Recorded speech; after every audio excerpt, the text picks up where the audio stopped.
Hello, ladies and gentlemen. My name is Chris Taylor, and I am the advocate of the devil. If you're a regular viewer of this show, you know that I'm an avid retro gamer, and one of my favorite consoles in recent memory isn't even one that you play on the television. It's the PSP, the PlayStation Portable. Released in North America in March of 2004, this was Sony's response to Nintendo's total and utter domination of the handheld market. In terms of power, it was a nice in-between of a PS1 and 2, with several of its games getting released on either the PS2 or 3. With a large list of titles, for the longest time this was my go-to on-the-go gaming utensil. Recently, however, disaster struck. Sadly, this machine isn't the most durable of systems, and a small drop was enough to cause it to stop reading discs. I think. It makes this weird whirring noise, and quite frankly, I'm afraid to test it out. Now that it's bust, and being an older system, there's practically no way for me to play it anymore. Sony's not releasing anymore, and certainly not going to be repairing them at this point. Almost 100 games in my collection, and not a single solution! But here's the thing. There actually is a solution, and it's called emulation.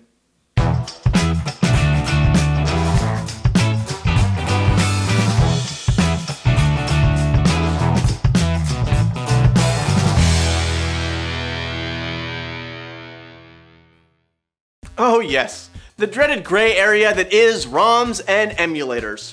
Thankfully, this is a comedic opinion show, and what follows is my opinion.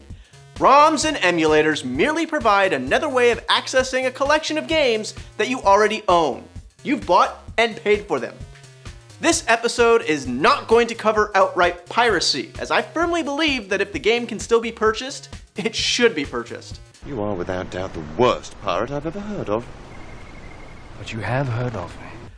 But what about games that can't be purchased? Like I just said, my PSP, one of my favorite gaming systems of all time, just died. There's no way to buy a new console to play my games anymore. Not reliably anyways. And that's not the only older system I have. What about the Super Nintendo? Or the original PlayStation? Sure, Sony and Nintendo have put up a selection of games through their Virtual Console and PlayStation Store respectively. But it's hardly their entire library for these systems. And they're digital. The problem with digital purchasing, convenient as it may be, is that all the power lies in the hands of games companies. The same companies that cut out content to sell back to us after the game is released. The same companies that whine and complain about how used games are gonna kill the industry, while at the same time making pre-order bonus deals exclusive to the very same retail outlet that's going to end them. No matter what, it's up to those very same companies to be generous with digital purchasing. It's their servers hosting these things after all. My biggest fear, one that's come to pass thanks to the removal of PT on the PlayStation Store, is that these games are going to disappear off the store after you've purchased them. At a time when everything needs to be installed, hard drive space is going to get used up. Inevitably, you're going to have to delete a game that you've already beaten. Or maybe just don't play anymore, just to clear up some space. No, God! No, God, please, no! No! Suddenly, you can't re-download it. Most game companies only care about their past in as much as they can use the nostalgia to drum up sales. Or it's a slow launch period and they can re-release remastered versions of games from previous generations. There is only a fraction of the total number of titles that are made available for purchase on current systems. Which brings up my second point. The games industry is horrendously hypocritical on the idea of emulation. Inconceivable! You keep using the word. I don't think it means what you think it means. Take a look at all the storefronts and you can see some of the games that we all grew up with.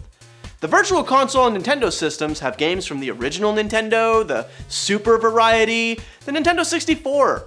All of these games are essentially ROMs that you purchase from the shop. Unfortunately, what about the cartridge of Star Wars Episode 1 Racer? I own it, it belongs to me, but I can't play it anymore, along with hundreds of other titles.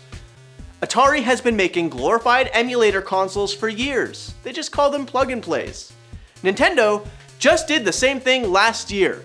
A bundle of classic Nintendo games that could be plugged directly into your TV. If you could find it. Again, availability is gone, and shortly after release, it's off the market completely. The thing that bothers me the most is a lack of backwards compatibility. Not necessarily to make older discs work on newer consoles. I understand that it's a business. The big names want you to spend your hard-earned money on the newest systems and games, not the older ones. But what about the glorified ROMs that I've already purchased off the shop? If I get Grand Theft Auto Vice City for the PlayStation 3, why can't I then have access to it on the PlayStation 4? No can-do'sville, baby doll. Or Twisted Metal Black. I've already bought it on your earlier console, and I need to use the same login information to get into both systems' online component. This is where ROMs make things infinitely easier. Any and every game that I've already purchased a physical copy for made available on my computer. Hell, consoles now have controllers that plug in via USB, so I can even use the same controller scheme. There are methods out there of copying the information directly off the disc onto my desktop, so I'm not even risking damaging my physical disc anymore. And older games are what I love the most. The problem is, well, one of the benefits of gaming in the here and now is the ability to patch and upgrade a game. Upgrade complete. If there are glitches or extra levels that the developers didn't have time to finish and not just cut out of the main game, then a quick patch or update can correct that. Older games don't have that benefit.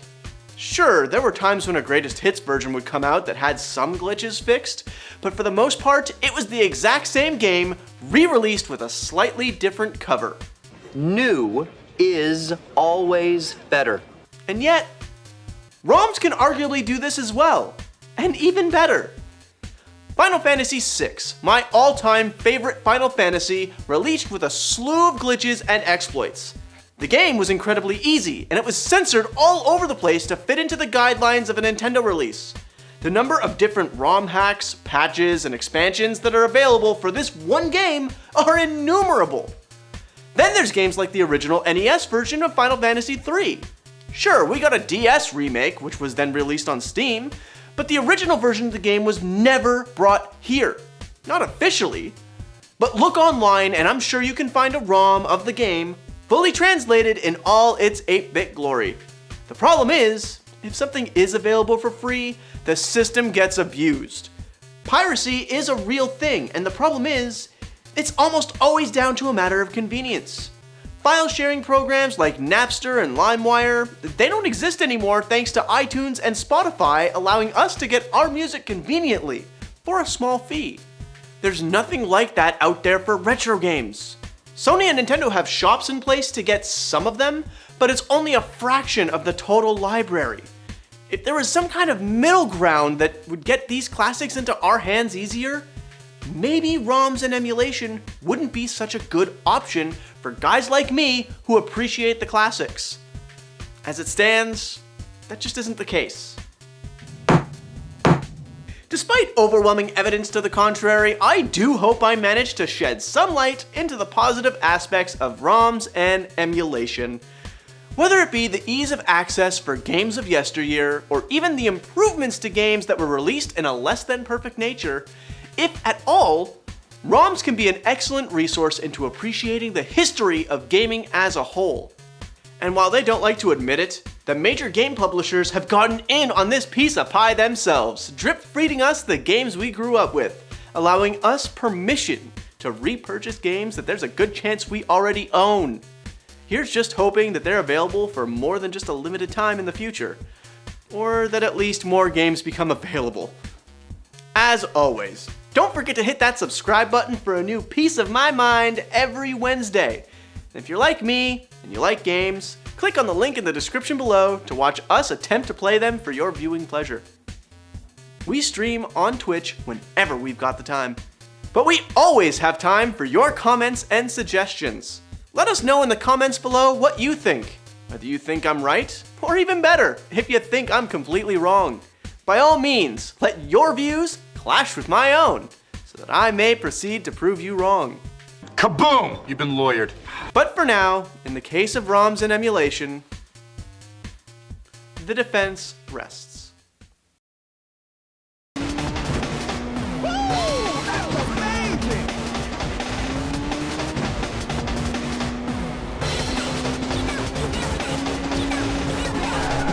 Come on!